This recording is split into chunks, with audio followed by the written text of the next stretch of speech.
Managers on a Major League Baseball team don't make decisions. Credibility in this situation is worse than losing your job. The castration of the Major League Baseball managers, we know it. Ask me about my winner. What's up, everybody? Another edition of the Passball Show brought to you by JohnPielli.com, by St. Aloysius Church in Jackson, New Jersey, by Two Ways, One Passion Food Truck located in Scranton, Pennsylvania. As always, a handful of stuff we're going to get into today. And what I'm going to start out talking about is we kind of get obsessed with the compilation of players when it comes to the building of a team. And I got to admit one of my major faults as a sports fan is I get pulled aside and I get dragged into the fascination of the development of a super team. I think of great players, top players within a sport that all get together and are all playing together, and I automatically take the bait when it comes to thinking that that team is going to succeed, that team's going to dominate, that team's going to be one of the best teams ever put together. LeBron James made the decision, the big, decision to play with Dwayne Wade and Chris Bosh. And I thought that team was set up for what would have been 4 straight NBA championships. Now, listen, they didn't do that bad. They made it to the NBA Finals all 4 years, won 2 championships. But I've always considered myself a sucker for the super team. And you see it happen over the course of sports. Major League Baseball, as we're getting set for a free agency, you're going to know that there's different elements that are going to impact how teams are built and put together. And, there's going to be a winner of the offseason. And I guarantee you, the winner of the offseason is going to be a team that is going to get my intrigue. I'm going to go over and say, wow, that team looks pretty good. Like the San Diego Padres last year, I'm like, wow, that team's going to go win themselves a World Series this year, or they're going to be a playoff team. I could go back as far as 1992 when the New York Mets are putting together a team that consists of Bobby Bonilla and Eddie Murray and Brett Saberhagen and Vince Coleman.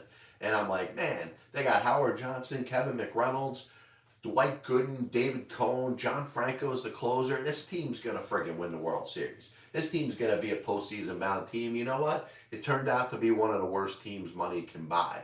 And you see that kind of happening right before our eyes when it comes to the composition of the Los Angeles Lakers. The Lakers, the expectation, any team that has LeBron James is expected to win. Any team that has Anthony Davis with LeBron James. It's going to be a matter of how many championships they win together, not whether they win a championship. And obviously, it hasn't gotten off to a good start now. And you think of Odell Beckham Jr. with the Cleveland Browns. Jarvis Landry on the other side, Baker Mayfield, you got Nick Chubb, Kareem Hunt, you got an exceptional defense there.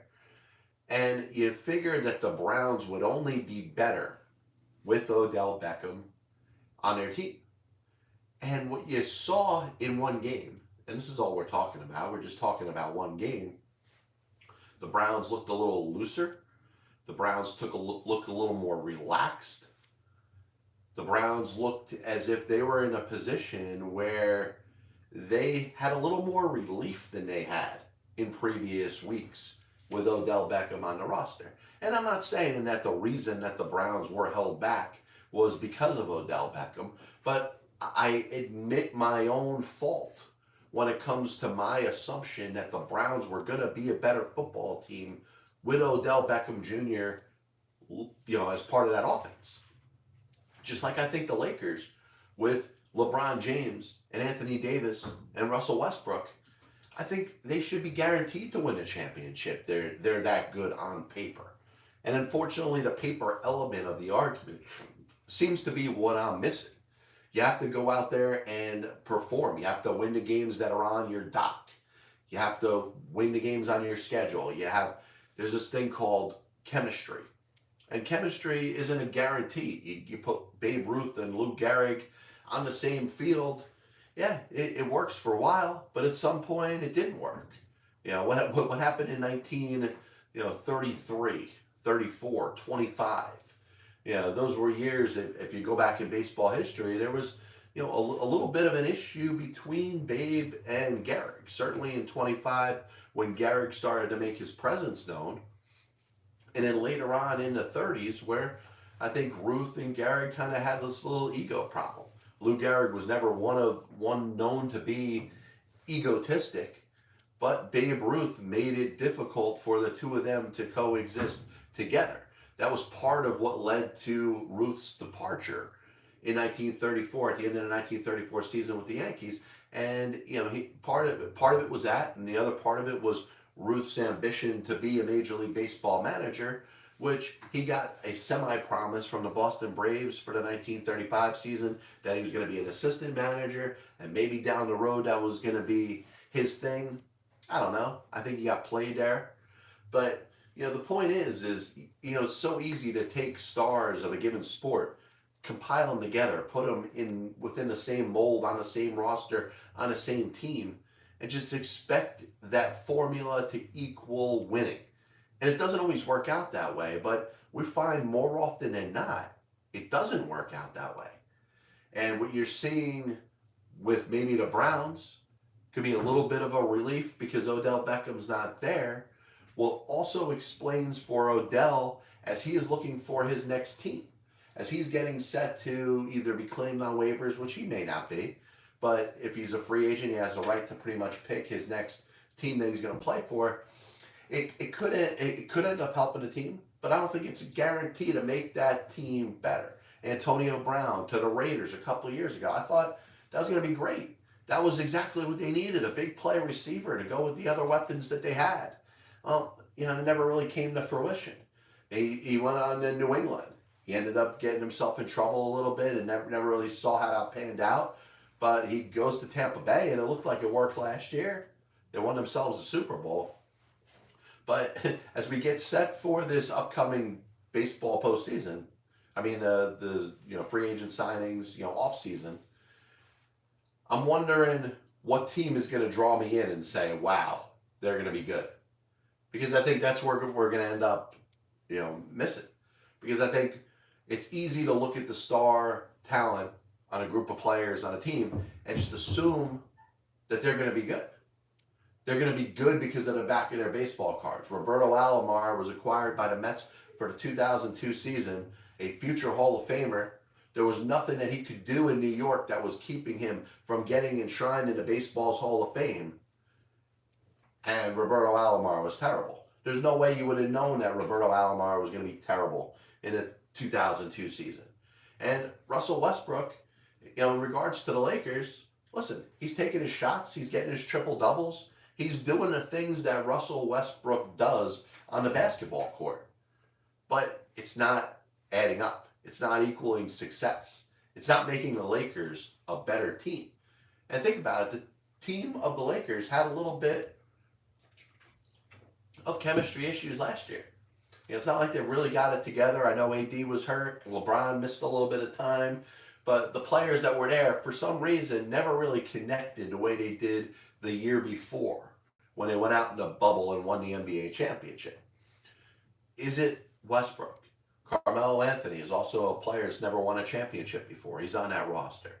You mix them with Dwight Howard and Rajon Rondo and Avery Bradley and anybody else that I can name that's a part of that roster, and all they are after a while is names.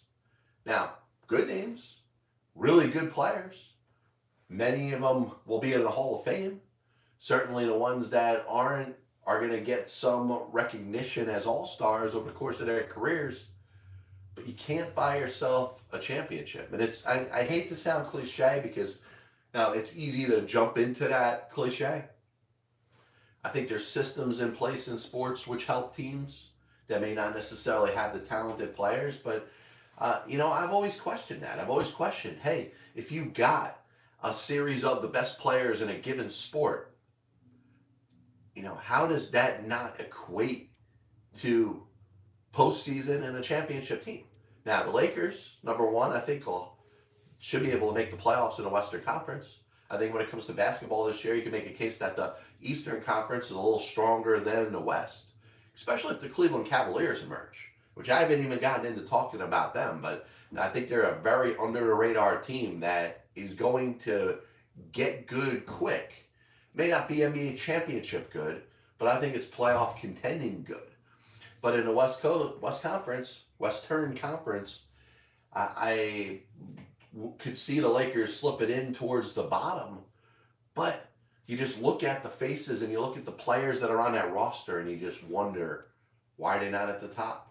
And you say, hey, the NBA regular season is X amount of games long, and you don't need to be the best team in the regular season. You need to be the best team in the postseason. But there's nothing that I've seen so far that makes me think that this Lakers team is going to get any better. Is it all on Russell Westbrook? I don't know. But I think as time goes by, they're going to have to evaluate that.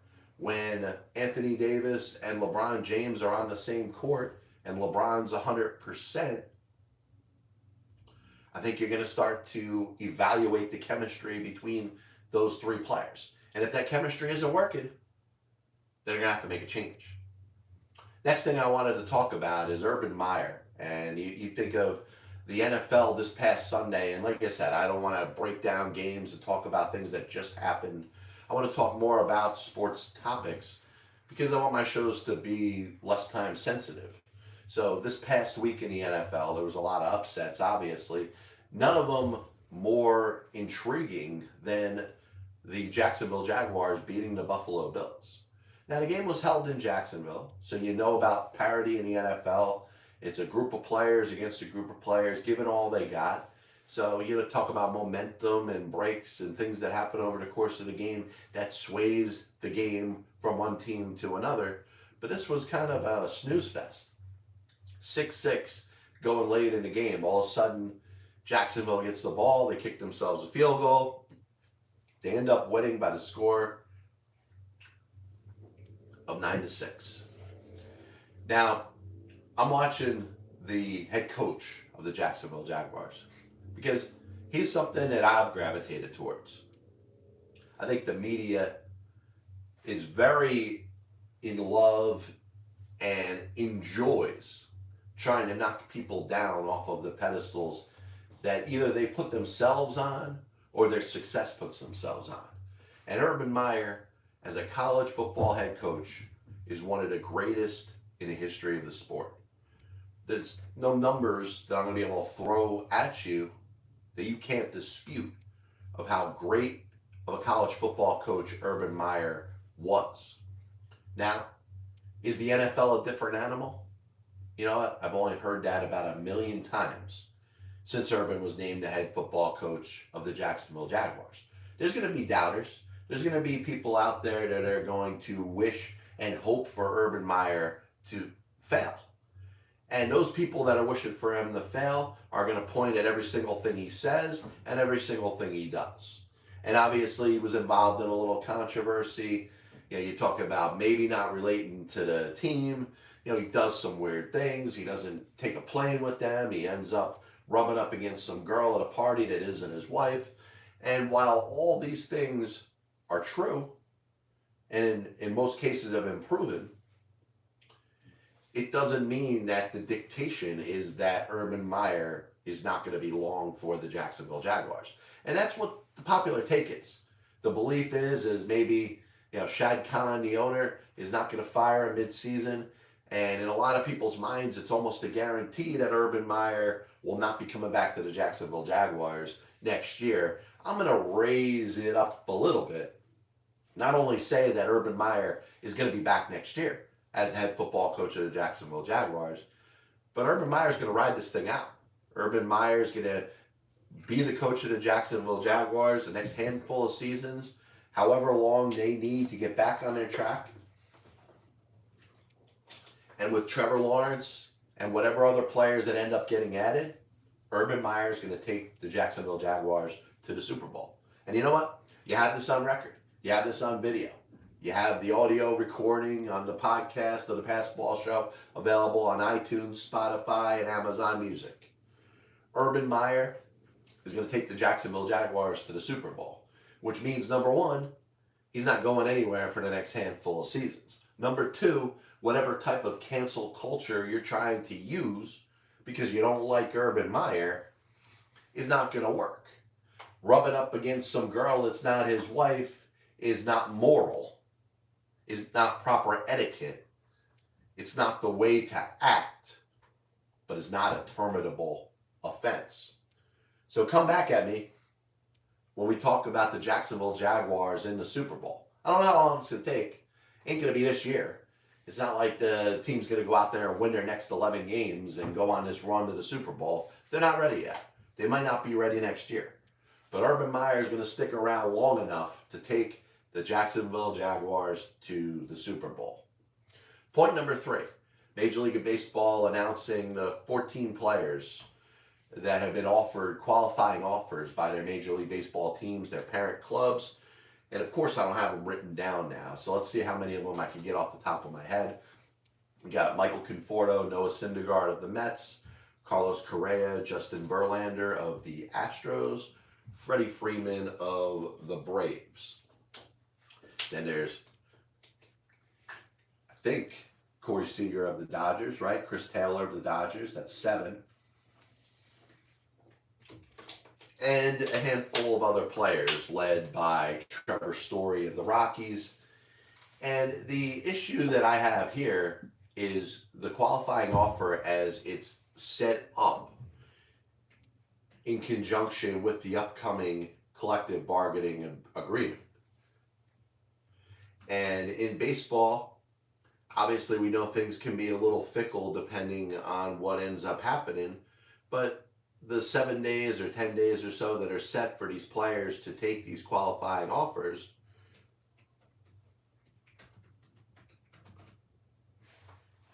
are set up to, and obviously I'm sitting here like an idiot trying to look this thing up because that's what I do. Eventually I'll be done being stupid. So the list, if I can't get the list, I'm just going to get mad. There you go. So the 14 players: Brandon Belt, Nick Castellanos, Michael Conforto, Carlos Correa, Freddie Freeman, Raisel Iglesias, Robbie Ray, Eduardo Rodriguez, Corey Seager, Marcus Semien, Trevor Story, Noah Syndergaard, Chris Taylor, and Justin Verlander. So you're talking about some very valuable players to these respective baseball teams, but also the teams representing or acknowledging enough that these players have enough value that they're worth offering them $18.4 million for one season. Any one of these players has the right to take it, and that respective team is on the hook to pay that player for the 2022 season. Now, a lot of times there's semantics involved. A lot of times there's a player that has no intention of re-signing with the individual club that rejects the qualifying offer, and the team ends up getting themselves a draft pick for next year. So teams do that. The Colorado Rockies are doing that. They have no intention of re-signing Trevor Story. So you know that, what the Rockies are looking to do is just get themselves a draft pick. Now, in the history of the qualifying offer, there's been 96 players before this season that have been given the qualifying offer. 10 players have taken the offer. How many of the 14 players here are likely to take this offer? Now, as I look at this, I think Noah Syndergaard taking the offer and $18.4 million for the Mets would make a lot of sense. Noah has pitched 2 innings in the last 2 seasons coming back from Tommy John surgery. It'll be a great spot for him to pitch for the Mets, have a big season, and then set himself up for free agency. Pretty similar to what Marcus Stroman, the maybe soon-to-be former Met pitcher, did last year. He took the qualifying offer, had a big season, and he's certainly going to get paid well over $100 million in his next contract. Is there anybody else on this list that I think is a sure thing to accept the qualifying offer? Number 1, Raisel Iglesias, I think, is only the 2nd or 3rd relief pitcher to ever be given a qualifying offer, which means Raisel Iglesias, if he accepts this offer, will be getting paid $18.4 million next season. which is a lot for a relief pitcher. So I would think that it would be it would behoove this player to take this offer, because I don't think he's getting anywhere near 18.4 million annually on any contract that he's going to get. And then another player that I think is interesting is Brandon Belt of the Giants. There's the connection between San Francisco and Brandon Belt. He's won a World Series playing for there, I think 2, if I'm not mistaken. And he's beloved in that city. Now, Brandon Belt may be thinking, hey, a trip to free agency, maybe I get a multi-year deal.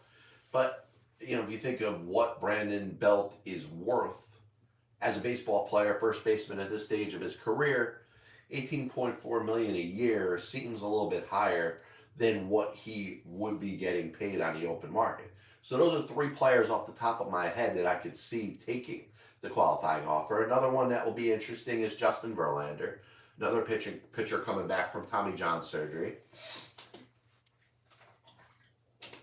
But Verlander holding a workout with a couple different teams, so it's very likely that he'll probably decline the offer. Last thing I have to bring up, and it's something very sad. I think a lot of people in the baseball community were saddened by the unexpected death of former Mets relief pitcher Pedro Feliciano, and he passed away at the age of 45. Eduardo Perez of ESPN was the one that reported it, and Feliciano, as a relief pitcher from the years of 2006 to 2010, was kind of in a league of his own. Was kind of Mike Marshall, was kind of Jesse Orosco, was kind of Solomon Torres, whoever you think of as that pitcher is just going to pitch in a ton of games each year. Pitched 64 games in 2006, 78 in 2007, 86 in 2008, 88 in 2009, and 92 in 2010. Now, his arm essentially fell off when he signed a 2-year contract to play for the Yankees for the 2011 and 2012 season. Came back for the Mets in 2013 and got into 25 more games, but was really the definition of a loogie, left hand, only 1 out guy or pitcher during a time where baseball was good with it. I don't know if Pedro Feliciano would have a lot of success right now if he was pitching in the major leagues with the 3-batter rule. That being said, at his best in 2006, 2007, I remember him being able to get right-hand hitters out. In fact, in 2009, in the Omir Santos game at Boston and Fenway Park, it was Pedro Feliciano that pitched a scoreless 7th inning, if I'm not mistaken, going up against 3 right-handed batters. So he proved to be able to get right-hand hitters out, and it was just, a legitimate good guy. You can't see it even during the time that he pitched. There was never anybody that had anything bad to say about Pedro Feliciano. So obviously, rest in peace, and obviously we're all saddened and shocked about the passing of a still very young man, but former Major League Baseball pitcher Pedro Feliciano. I want to thank everybody for tuning in to the Pass Ball Show. We'll be back with you a couple more times this week. I'm aiming to go on Thursday, and we're going to do Saturday. We'll be going on a little more often. Like I said, anything that's on your mind, just shoot it my way. If you're watching on Facebook or YouTube, throw me a comment. If you're listening on the any of the apps to listen to the podcast, you can send me a comment. Either email me, jrpelli@gmail.com, tweet at me @John_Pielli. So we'll be back with you next week, or actually in a couple days. So God bless you, and as always, I'll see you on the other side. Very good possibility that Chris Bryant was on the Chicago Cubs roster opening day. I have many leather bound books. My apartment smells of rich mahogany. How come you're only looking at a certain amount of money that gets rewarded to a particular franchise as we hit the halfway point here on the Pass Ball Show? Why don't you give it all, or a majority of it, to the team that wins the freaking World Series? I was going to listen to that, but then I just carried on living my life. I mean, come out as the biggest Major League Baseball enough not to get fired. Because hitters are going out there saying, I'm either going to hit a home run or I'm going to strike out. And if I don't get a pitch that I feel like I could drive out of the park, Hey, there's no such thing here today. especially prospect hoarders and hoarders, are going to be a little pissed off at me when I say this. I'm just playing the dumb skies enough to do. There are only two